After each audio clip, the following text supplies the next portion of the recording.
ஆமா சார், எல்லாரும் உங்களை மாதிரி ஆக முடியுமா சார்? இப்பெல்லாம் 10 பேர் அடிச்சாலே டவுன் ஆயிட்டோம்னு நினைச்சுக்கிறாங்க சார்.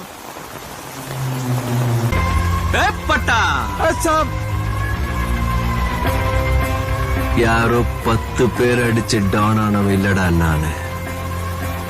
நான் அடிச்ச 10 பேரும் டவுனுங்க தான்.